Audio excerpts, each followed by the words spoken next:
ये शो है ये।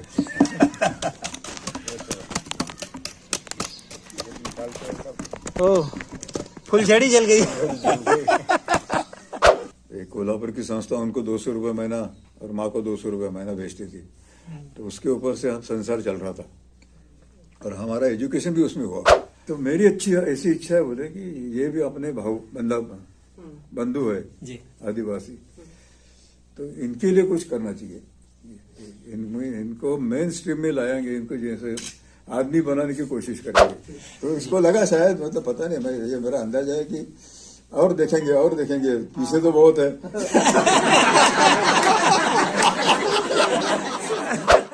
तो विकास ऐसा होना चाहिए कि जिसमें लोगों को भी कुछ सुविधा मिलना चाहिए वहाँ पे, और ज्यादा डिस्प्लेसमेंट नहीं होना चाहिए। जंगल खत्म हो गया तो वो कैसे रहेंगे, सालों से इतने जंगल में रहते।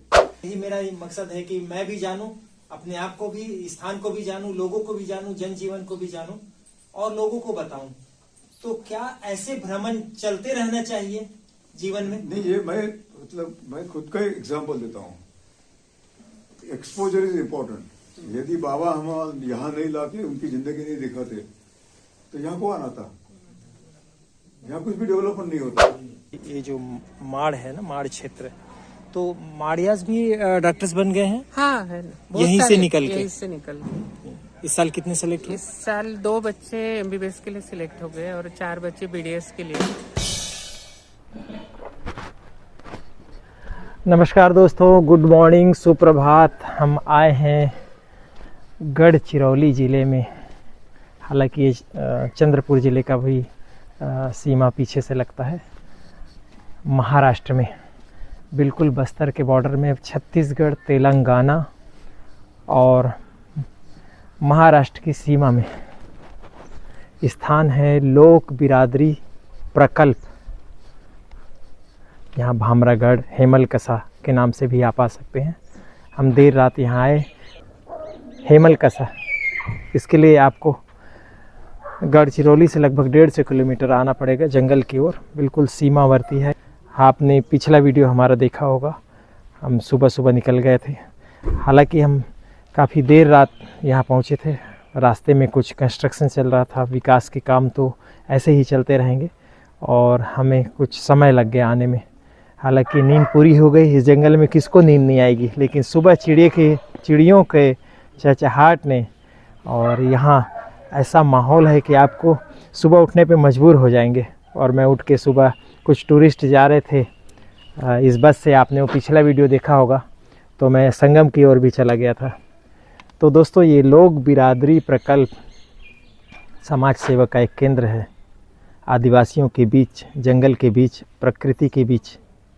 ये एक टूरिस्ट स्पॉट तो नहीं है, लेकिन हमें अपने जीवन के, अपने बारे में जानने के लिए ज़रूर आना चाहिए। हमारा अस्तित्व प्रकृति से है और प्रकृति में, ये जीवन में हमारी प्रकृति का योगदान, ये नदियाँ, ये जंगल, ये पहाड़, ये पर्वत, ये आदिवासी हमें क्या सिखाती है कि कैसे मुश्किल परिस्थितियों में भी अपना इरादा अडिग करके अगर कोई संकल्प लेके किया जाए तो क्या क्या नहीं किया जा सकता है।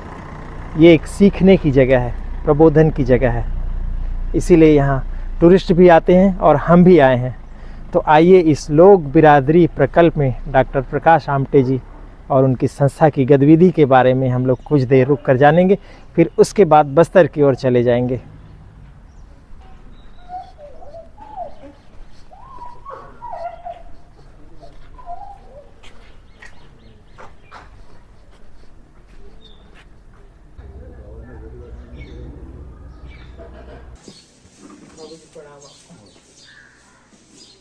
अच्छा, आपका नाम देशमुख है? मैं होमेंद्र देशमुख। हम लोग छत्तीसगढ़ में कुर्मी हो गए।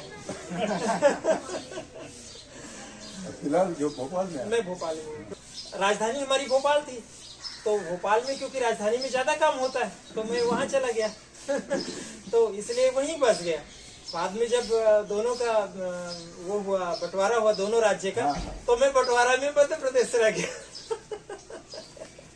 राजनांदगांव दूर, भिलाई, रायपुर नजदीक है। सब एक साथ, जी जी, सब 30 किलोमीटर 25, अब तो सब बिल्कुल कनेक्ट हो गया। कनेक्ट हो गया, जी जी मंगल जर्नी जी जी जी जी। अब उसको हिंदी में कहेंगे शुभ यात्रा भी कह सकते हैं। जी, आना है आना है आना है, कितने सालों से टल रहा था। कभी भी डर लगता था, मैं गया और आप मिले कि नहीं मिले, आपके दर्शन हुए कि नहीं हुए। देखिए, आते ही मेरी मुलाकात हो गई ये प्रकृति के बीच रहने का, और प्रकृति के बीच सस्टेनेबल जो लाइफ होती है वो एक उदाहरण है। यहाँ प्रकृति की रक्षा के बीच हम उन सामान्य उनके प्रकृति के साथ साथ में कैसे रह सकते हैं। देखिए आप, ये आग सेका जा रहा है और ये भाग है अपने जीवन का। और स्वयं डॉक्टर प्रकाश आमटे जी, इसमें से थोड़ा सा पता नहीं, ये इनसे मुलाकात हमारी यही हो गई। हम बहुत किस्मत वाले। शो है ये।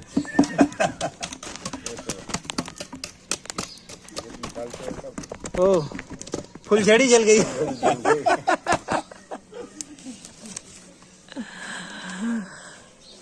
डॉक्टर साहब ने हमें सुबह सुबह फुलझड़ी दिखा दी। ये है इनका जीवन और ये है इनकी स्वाभाविकता। आगे हम और बातें करेंगे। नाश्ता के लिए डॉक्टर साहब का आदेश है कि जाके पहले नाश्ता करो। ठीक है, प्रणाम। कैसा लग रहा है Bhavna? Good morning. Good morning. बहुत अच्छा लग रहा है। कैसा लग रहा है? बढ़िया। नींद आई कि नहीं? नींद तो बहुत अच्छे से आई, जल्दी उठ भी गए। लेकिन चिड़ियों की चिचियाहट बहुत आ रही थी ना। हाँ। तो भावना भी आ गई है मेरे साथ अब। कैसे है वैभव? Good morning. ये वैभव मुझे मिले थे रात में और इन्होंने मुझे कोऑर्डिनेट किया आधी रात को जब पहुंचा था। Good morning. नाश्ता कर ले? हाँ कर लो। आपने कर लिया? हाँ कर लिया। तो मैंने चम्मच रख लिया। आई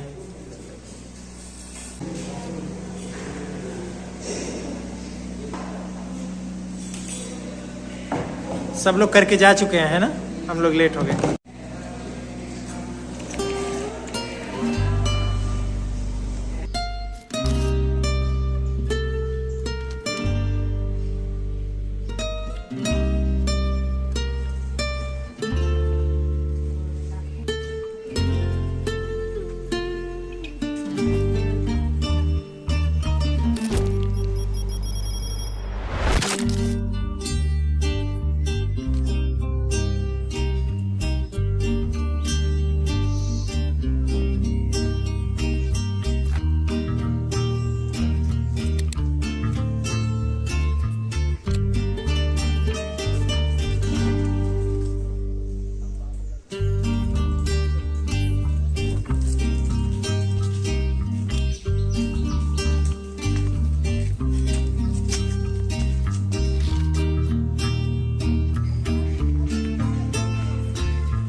नमस्कार।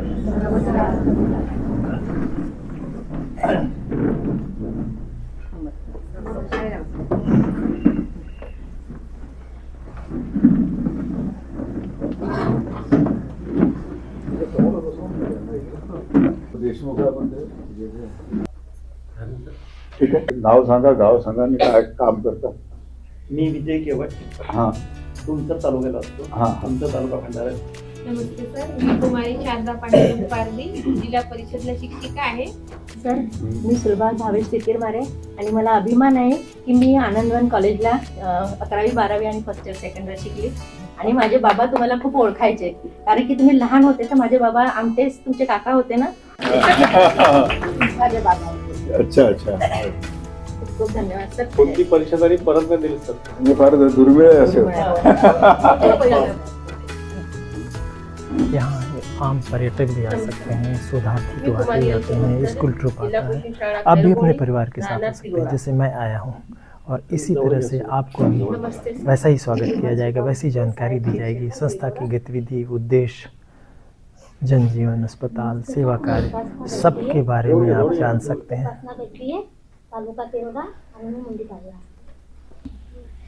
सूर्यभान केव्हा वारले? आता 2-3 वर्ष 2-3 वर्ष झाली.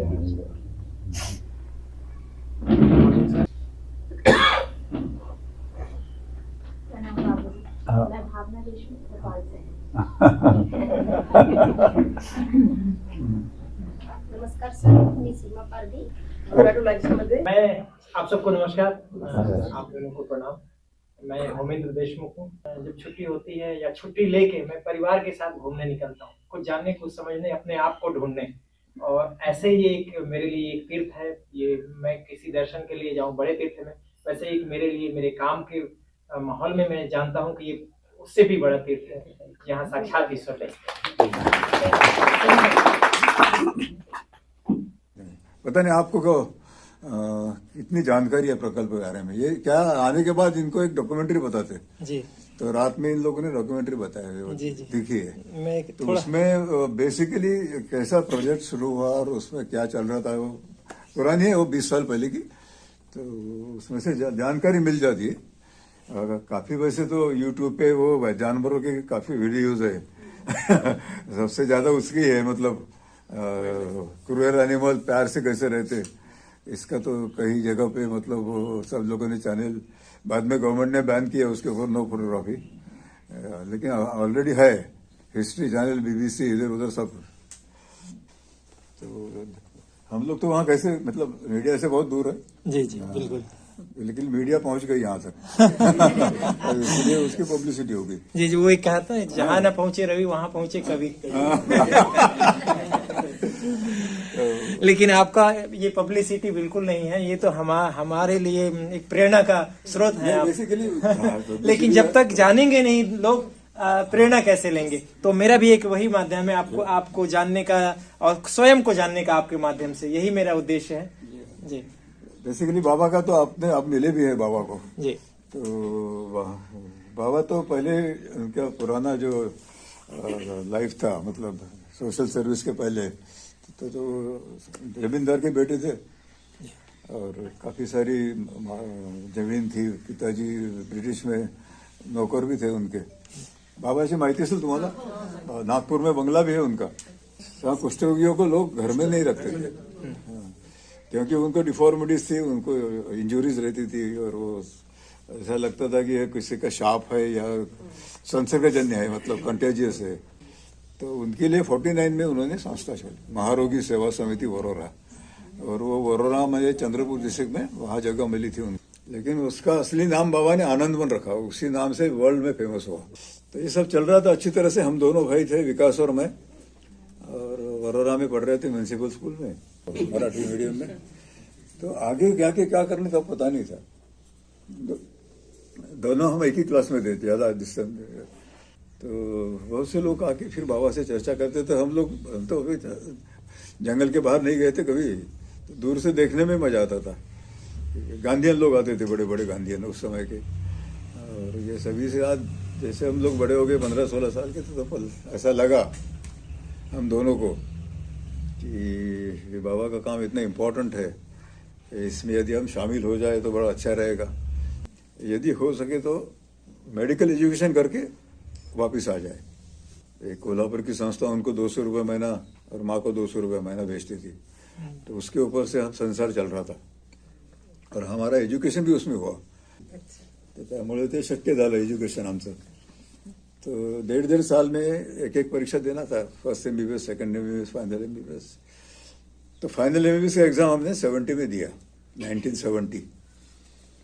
तो बाबा के दिमाग में आया कि अभी इनका रिजल्ट आने का है, 15 दिन छुट्टी है, चलो पिकनिक को. कहाँ जाए तो भामरागढ़ जाए.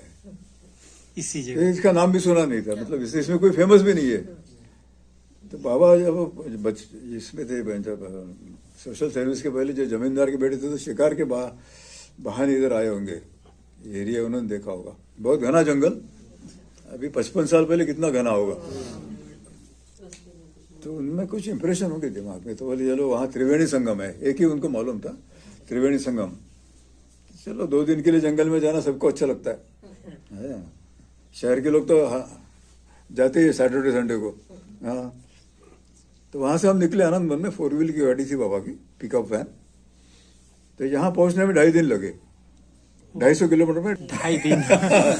और रास्ते में रुक गए, अंगार लगाना, दिसंबर का महीना था, ऐसे ही बहुत ठंड, और सब स्वेटर और शाल और लेके आए थे हम लोग। और दाल चावल, लकड़ी मिलती है जंगल में, तो वैसे करके तीसरे दिन पहुंचे यहाँ तो बड़ा अच्छा लगा। बड़ी बड़ी नदी है, 3 नदी के संगम। तुम्हें पहला नहीं सुना? हाँ, बोले अब यहाँ आए तो इस एरिया में कौन रहता है ये भी देख ले। मतलब असल उद्देश्य तो वही था उनका। हाँ, तो पिकनिक के बहाने लाया और पहले गांव में ले गए। जो ऐसा फेयर वेदर रोड जिसको कहते ना, कच्चा रास्ता, उसमें से गाड़ी एक गांव में गई तो गाड़ी का आवाज सुन के वहां से आदिवासी अपनी झोपड़ी से बाहर आए। क्योंकि उन्होंने भी शायद गाड़ा ज्यादा देखा नहीं होगा, धूल आई गाड़ी है। और आने के बाद वो देखने लगी ये गाड़ी से कौन उतरे, जिनके शरीर पे काफी सारे वस्त्र है, स्वेटर है, शाल है, ये है। और ये जो देखने वाले लोग थे वो दिगंबर थे। मतलब उस समय तो बच्चों को तो लंगोटी भी नहीं थी, और बड़े आदमी को सिर्फ वो लंगोटी वो बहुत बड़ी होती है, सिर्फ वो ढकने के लिए। आपल्याला चिंदी म्हणतो ना आपण, बँडेजची, तो इतना ही था। तो ये डर, जैसे जानवर डरते हैं, जंगली जानवर आदमी को, जैसे वो भी हम उसको देख के डर रहे थे। नजदीक जा रहे थे वो पीछे पीछे कस के, और सब जंगल में भाग गए इस तरह से। तो तब हमारी समझ में आया कि बाबा का मकसद क्या था, पिकनिक का मकसद क्या था कि ये एक्सपोजर दिखाना। तो बाबा को तुरंत मैंने बोला कि बाबा आप अभी 60 साल मतलब 60 के करीब जा रहे, उम्र हो रही आपकी, और इतने सारे कष्ट उठाए आनंद वन में। यहाँ तो कुछ भी नहीं था, रास्ते नहीं, बिजली नहीं, ये नहीं रही। तो आप यदि इनके लिए प्रोजेक्ट शुरू करेंगे तो उसकी जिम्मेदारी मैं लूंगा। ये मेरे जीवन का टर्निंग पॉइंट था। जब वापस जाने के बाद हम लोग पास हो गए, इंटर्नशिप चालू हो रही, 1 साल की इंटर्नशिप होती है। तो बाबा बोले जाने के पहले गवर्नमेंट को अर्जा करो, काम करने के लिए जगह होना। अपनी गवर्नमेंट कैसे काम करती है पता नहीं, आपके एमपी में क्या है। मतलब अर्जा भेज दिया और जवाब ही नहीं आया पूरा साल, तो उसका जवाब नहीं आया तो क्या करे फिर। अब अभी तक जगह नहीं मिली तो पोस्ट ग्रेजुएट ज्वाइन करे। तो मैंने एमएस ज्वाइन करने का सोचा, और वहाँ जैसे ज्वाइन करने के बाद पता चला कि वहाँ मंदाकिनी देशपांडे, ये देखिए मतलब गवर्नमेंट हमारे शादी के लिए रिस्पॉन्सिबल गवर्नमेंट है। देर की, इसलिए ये इससे शादी कर पाया मैंने। तो ये हमारे कॉलेज की थी मंदाकिनी, लेकिन सीनियर थी, इसीलिए हमारी पहचान नहीं थी। 200 की बैच रहती है और सीनियर रैगिंग भी करते थे। तो हम लोग पूरे 4 साल दूर रहते इनसे, नाम भी नहीं मालूम था, उसको मेरा नहीं मालूम था, मेरा उसको नहीं। लेकिन जब वो एनेस्थीसिया और मैं सर्जरी में एक पेशेंट पे काम कर रहे थे तो पहचान हो गई, और देखते देखते पता नहीं आगे बढ़ गया। मतलब ये भी ये पता नहीं कैसे कोइंसिडेंस है। वैसे तो कॉलेज में काफी पॉपुलर थी वो, 200 की बैच है, तो उसको भी लगा होगा अपना लाइफ कैसा होना चाहिए। तो पॉपुलर क्यों थी बाबा? बाबा पीछे थे लोग। प्रणाम आपको। प्रणाम। तो उसको लगा शायद, मतलब पता नहीं, मैं ये मेरा अंदाजा है कि और देखेंगे पीछे तो बहुत है।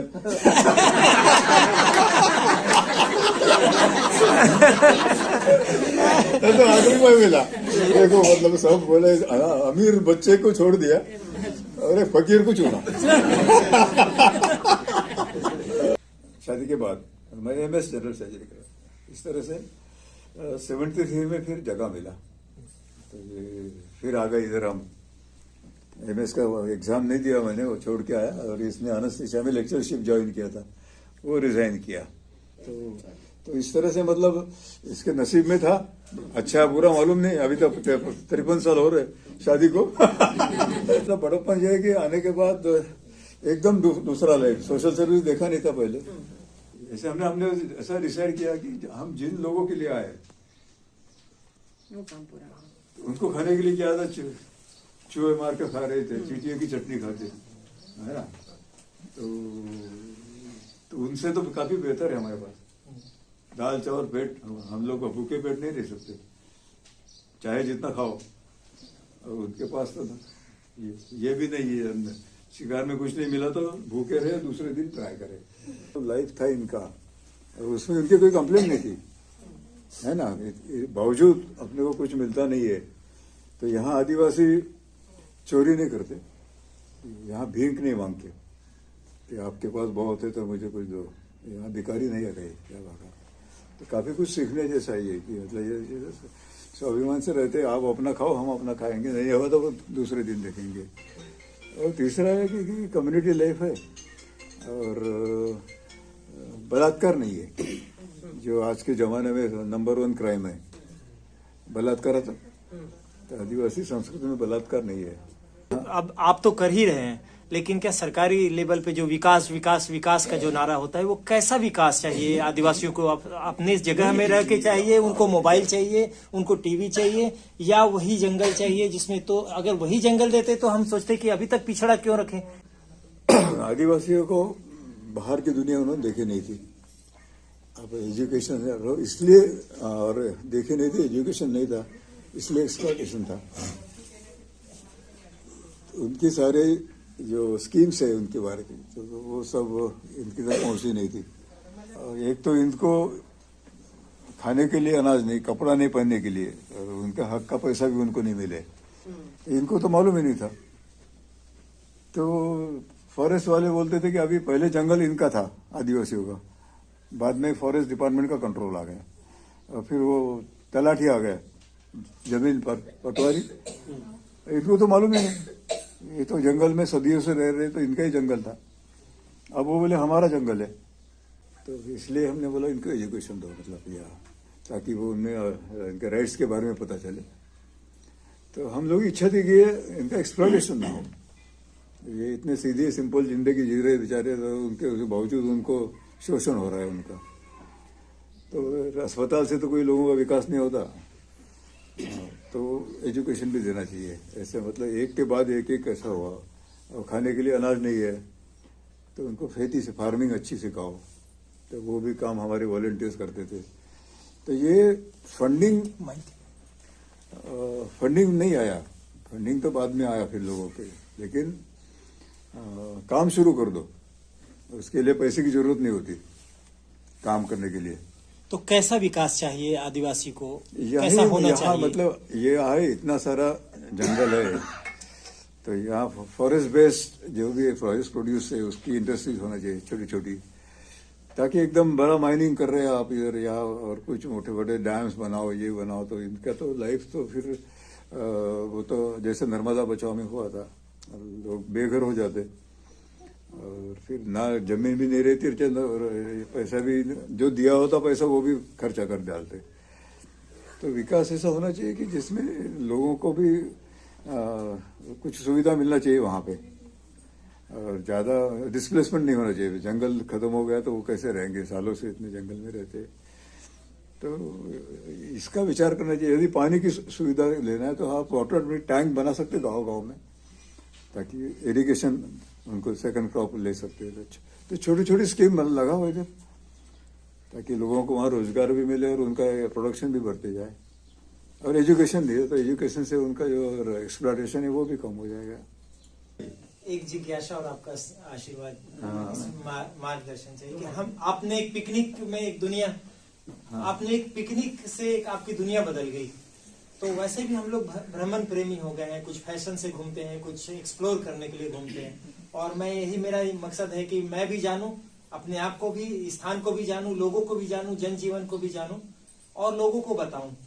तो क्या ऐसे भ्रमण चलते रहना चाहिए जीवन में? नहीं, ये मैं खुद का एग्जाम्पल देता हूँ। Exposure is important. यदि बाबा हम यहाँ नहीं लाते, उनकी जिंदगी नहीं दिखाते, तो यहाँ कौन आता? यहाँ कुछ भी डेवलपमेंट नहीं होता। वो अपनी जिंदगी जी रहे थे सदियों से, आदिवासी है अपने पहले से, है ना?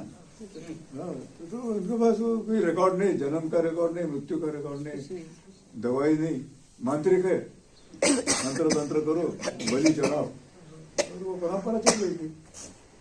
तो इससे इम्पोर्टेंट है कि जो हम सिटी में रहते हैं, उन लोगों ने इनका भी जीवन देखना चाहिए कि बाबा इतना बड़ा है और अपने भाई है, आखिर में तो भाई बहन है ना? और हम लोग पढ़ते वक्त तुमच्या ते मराठी बाल भारती पहिल्या पानावर आहे, आमचं भारतीय आहे और सारे भारतीय आमचे भाऊ आहे ना पहिल्या पानावर बाल भारती मध्ये। ये बाकी जो भारतीय अपने को मालूम ही नहीं होता, सिटी में रहते। तो ये भ्रमण यात्रा पर्यटन जारी रहना चाहिए, मतलब इंटेंशनल होना चाहिए कि अपने देश में कैसे लोग रहते हैं जानने के लिए उनकी परिस्थिति क्या है, और उसके अपने को तुलना अपने आप हो जाती। जिनके पास कुछ भी नहीं है फिर भी उनकी कंप्लेंट नहीं है, ये भी समझता है, और अपने पास सब कुछ हो के भी हम लोग सेटिस्फेक्शन नहीं है अपने को, क्योंकि उसके पास ज्यादा है मेरे से। तो ये कंपैरिजन होती रहती है ना? तो इससे फिर अपना जीवन फिर मतलब इससे चले ये होता था, मतलब उसमें कोई आनंद नहीं मिलता जीवन।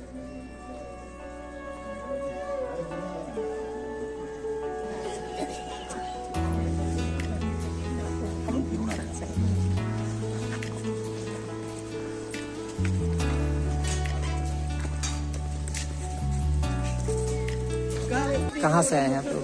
हम लोग तिरोड़ा से आए हैं, गोंदिया जिल्हा। तो क्या क्या जाना आपने, क्या कैसा? म्हणजे माणूस कशी असते, हिंदी बोलेंगे? हाँ हिंदी बोल सकते हैं ना। अरे इंसान ने कैसे इंसान से की सेवा करना चाहिए, मानवता धर्म यही सबसे बड़ी सेवा है, और कैसे इनके जीवन की सादगी है।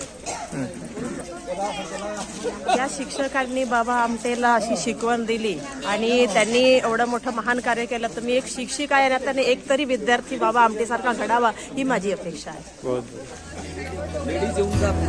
मॅडम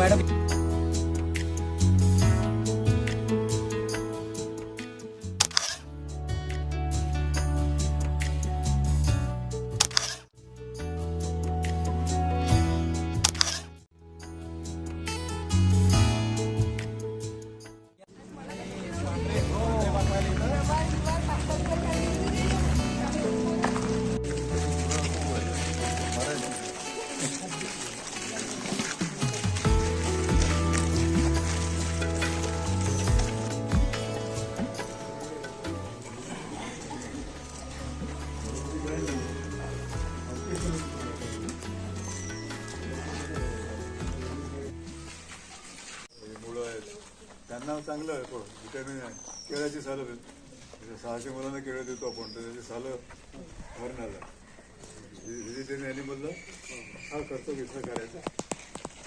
स्वस्त भाज्या ज्या मिळतील त्या स्वस्त भाज्या घेऊन त्यांना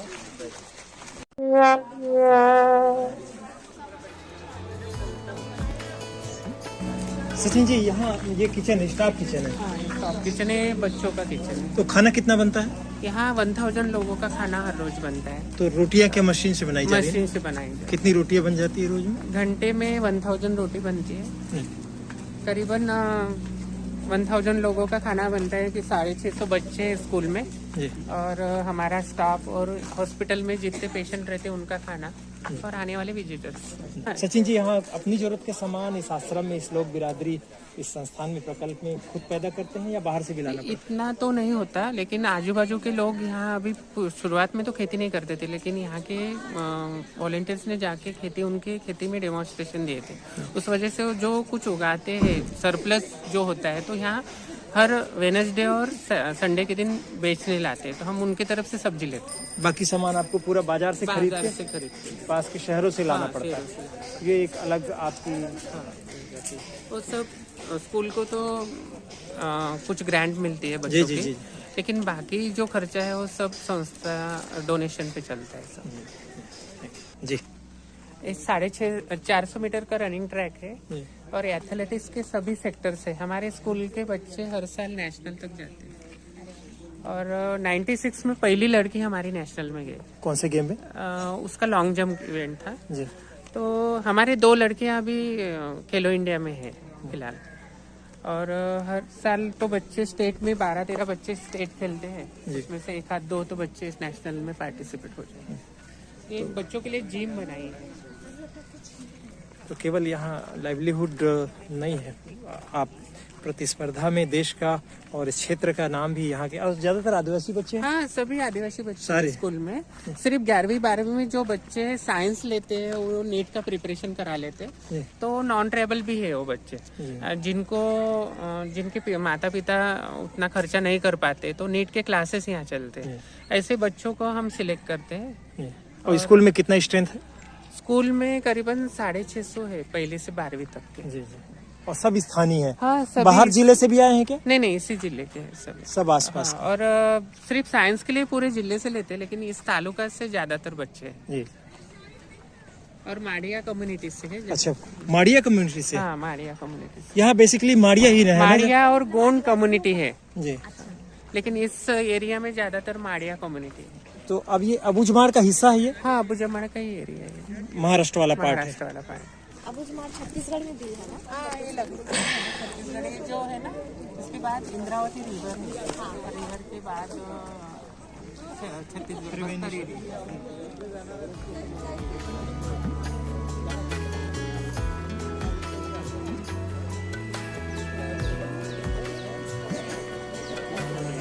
तो यहाँ स्टाफ, जैसे आपने कहा आर्ट टीचर पुणे से हैं, तो स्थानीय भी जो स्थानीय भी है पहले एजुकेट हो चुके हैं, हाँ, वो लोग भी यहाँ पर काम करते हैं? ना है। और अभी भी स्थानीय कुछ लड़कियां भी है पढ़ा रही है। जी।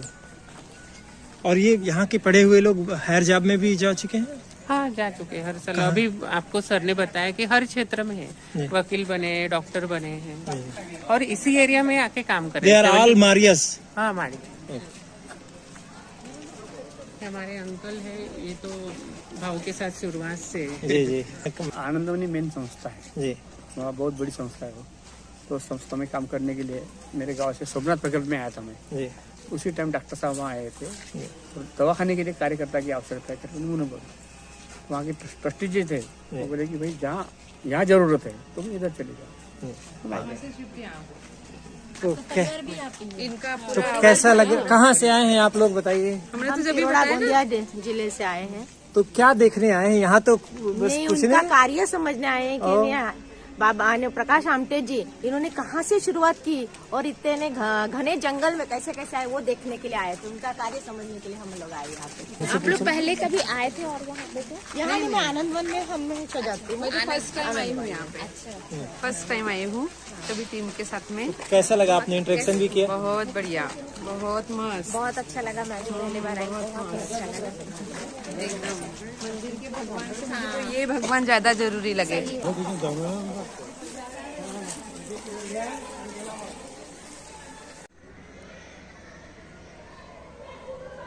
350 एकरचा परिसर आहे हा, फक्त 43 एकर आहे इथे. हे बघायचं असेल तर बघून या ना तुम्ही.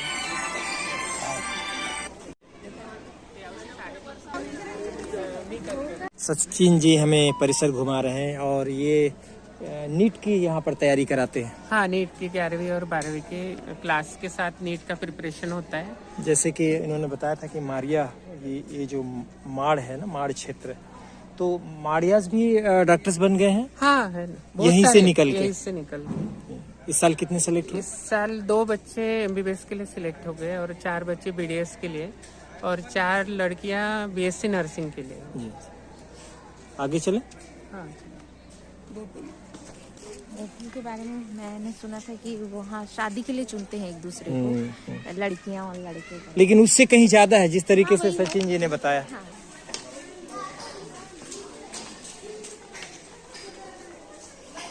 यहाँ बारिश के दिनों में नहीं जा सकते। ऐसे 7 हेल्थ सेंटर है जो पीले रंग में दिख रहे हैं ना, आपके हेल्थ सेंटर है? हमारे हेल्थ सेंटर है। वहाँ पे जो बच्चे पढ़े हैं उनको बेसिक ट्रीटमेंट दिया ने उसका ट्रेनिंग दिया है, तो उनके यहाँ सब जो कुछ दवाई लगती है वो पहुँचा के दिया है। लेकिन उनको बताया कि आप इतना ही ट्रीटमेंट करना है, उसके आगे अगर कुछ ज्यादा होता है तो यहाँ लेके बेसिक जो ट्रीटमेंट है ट्रीटमेंट इस वजह से क्या हुआ कि 5 से 6,000 पेशेंट यहाँ के कम हो गए, अच्छा। क्योंकि वो प्राइमरी वहीं से आते। ट्रीटमेंट वहाँ पे मिल किस रहा है। तरीके से पेशेंट आते हैं ज्यादा? सभी तरीके के हैं, जनरल। इस एरिया में मलेरिया का प्रमाण ज्यादा। और सर्जरी भी हो जाता है यहाँ? हाँ, साल में 3 बड़े कैंप होते हैं। अभी जनवरी में है 8-9 फिर विशेषज्ञ आते हैं बाहर हाँ, से? बाहर से डॉक्टर्स आते हैं। गुरुवार के दिन आते हैं, शुक्रवार शनिवार ऑपरेशन कर लेते हैं और संडे के दिन चले जाते हैं। लेकिन जो प्री ऑपरेटिव पोस्ट ऑपरेटिव हमारा स्टाफ देखता है। 96 से 2000 के बीच किसी दिन मुझे याद है कि नर्मदा बचाओ आंदोलन का साथ देने के लिए बाबा आमटे चला बड़वानी या खरगोन जिले में कहीं एक कुटिया में थे, और वहाँ मीडिया का एक पर्सन होने के, एक क्रू टीम होने की वजह से मेरी उनसे मुलाकात हुई। बाबा की आंखें इस तरह चमकती थी जबकि वो लेटे हुए रहते थे। अक्सर रीढ़ की उनको प्रॉब्लम थी तो एक बेल्ट लगाए होते थे। वो मंजर मुझे याद है, लेकिन मैं जब उनको प्रणाम किया तो चमकती हुई आंखों से ऐसा आशीर्वाद उन्होंने दिया। शायद उसी का परिणाम है और वही प्रेरणा है कि मुझे यहाँ तक खींच लाई।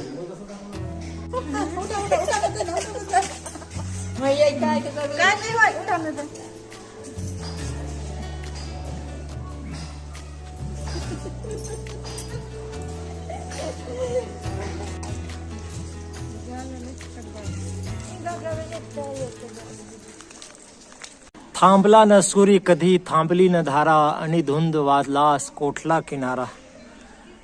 कहने का मतलब समझ रही हो? तो दोस्तों, गांधी नहीं रहे, विनोबा भावे नहीं रहे, मंडेला नहीं रहे और बाबा आमटे भी नहीं रहे, लेकिन विचारधारा उनकी, सेवा की सोच इस आदिवासी क्षेत्र में उनके सुपुत्र डॉक्टर विकास और डॉक्टर प्रकाश जी अलग अलग संस्थाओं के माध्यम से जारी किए हुए हैं। ऐसा ही है ये लोक बिरादरी प्रकल्प। दोस्तों, जब तक मानवता रहेगी तब तक सेवा का भाव रहेगा। पिछड़े समुदाय को कैसे उत्थान करना है, इन्हीं विचारकों का, इन्हीं समाजवादी, इन्हीं समाज सेवकों का बड़ा योगदान रहा है। पिछड़ों को अपने न्याय के लिए, अपने जंगल जमीन, अपने अधिकार के लिए इस आदिवासी क्षेत्र में कभी लड़ने नहीं जाना पड़ा। बाहरी आक्रमणकारियों ने ही उनको संघर्ष के लिए प्रेरित किया, उत्प्रेरित किया। हालांकि ऐसे समाज सेवा के ये प्रकल्प उन्हीं के बीच रह के हम लोग आते हैं, एक योजना बना के चले जाते हैं, लेकिन यहाँ उन्हीं के बीच रह के किस तरीके से जो उस वर्ग का उत्थान, उस वर्ग को शिक्षित करने में लगे हुए हैं, ये एक मिसाल है। ऐसे जगह में आके लगता है कि हम लोग कुछ नहीं करते हैं, कैसे समाज सेवी हैं दुनिया में एक से एक लोग। समस्याएं नहीं मरती और इसीलिए ऐसे विरोधा भी हमारे इस दुनिया में आते रहेंगे और ऐसे प्रकल्प भी। तो दोस्तों, इस वीडियो में इतना ही। इस बस्तर के अंचल से, इस माड़ के अंचल से, बस्तर तो अभी इसके बाद शुरू होगा, हम इस सीमावर्ती मध्य प्रदेश और छत्तीसगढ़ के इस स्थान, कौन सा नाम है, भामरागढ़ नाम ही याद नहीं हो रहा है अभी तो। ऐसे जगह में आए हैं एकदम जंगल के बीच, एक तो जगह कहीं नाम याद नहीं आ रहा है, और जो रात में जब आए तो ऐसे लग रहा है पूरा सन्नाटा, और सुबह उठे तो पूरा गांव, एक शहर बसा हुआ है जिसमें हॉस्पिटल है, स्कूल है, बच्चे हैं पढ़ रहे हैं, हॉस्टल है, सब कुछ है। तो सबको आना चाहिए। आना चाहिए जरूर। ऐसी जगह आके ना अपने आप को जानने को मौका मिलता है कि हम क्या कर रहे हैं। देखिए, भावना भी कितनी इमोशनल हो गई और समझदार तो है ही। तो आप भी आ सकते हैं, यहाँ किसी को आने की मनाही नहीं है। एक नंबर हम दे रहे हैं, वहाँ कांटेक्ट करके, फ़ोन करके आप एक दिन पहले सूचित कर सकते हैं, यहाँ का कार्यक्रम क्या है ये जान सकते हैं, और आप यहाँ आके ठहर सकते हैं। कुछ शुल्क है, वो फॉर्मेलिटी है, और आपको बाकायदा एक मेहमान की तरह यहाँ ट्रीटमेंट मिलेगा। हमें भी यही मिला। तो दोस्तों, इस वीडियो में इतना ही। हमारे आगे की यात्रा की वीडियो ज़रूर देखते रहिएगा, और हम लोग अब यहाँ से चले जाएंगे बस्तर की ओर। अगला भोपालपट्टनम से हम छत्तीसगढ़ में प्रवेश करेंगे और फिर आगे बस्तर घूमेंगे। तो आप सारी यात्राओं की वीडियो हमारे देखते रहिए। जय जोहार, जय छत्तीसगढ़, जय महाराष्ट्र, सबको जय जोहार, जय आदिवासी।